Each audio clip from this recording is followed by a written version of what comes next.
संजय उवाच। संजय ने कहा, हे राजन, पांडुपुत्रों द्वारा सेना की बहुरचना देखकर राजा दुर्योधन अपने गुरु के पास गया और उसने ये शब्द कहे। तात्पर्य: धृतराष्ट्र जन्म से अंधा था। दुर्भाग्यवश वह आध्यात्मिक दृष्टि से भी वंचित था।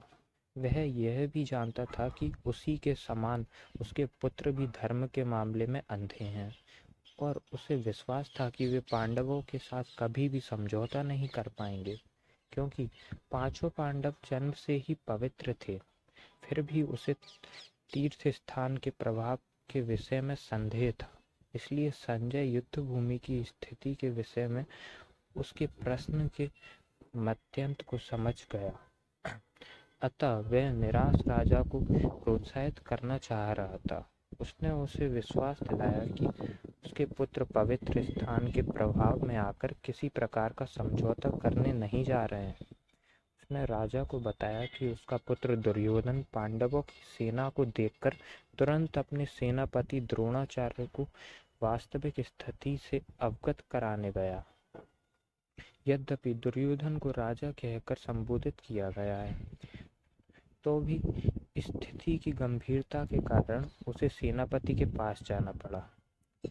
अतएव दुर्योधन राजनीतिज्ञ बनने के लिए सर्वथा उपयुक्त था, किंतु जब उसने पांडवों की बहुरचना देखी तो उसका यह कूटनीतिक व्यवहार उसके भय को छिपा न पाया।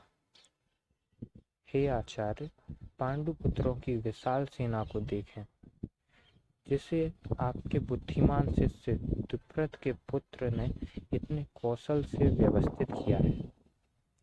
परम राजनीतिज्ञ दुर्योधन महान ब्राह्मण सेनापति द्रोणाचार्य के दोषों को इंगित करना चाहता था।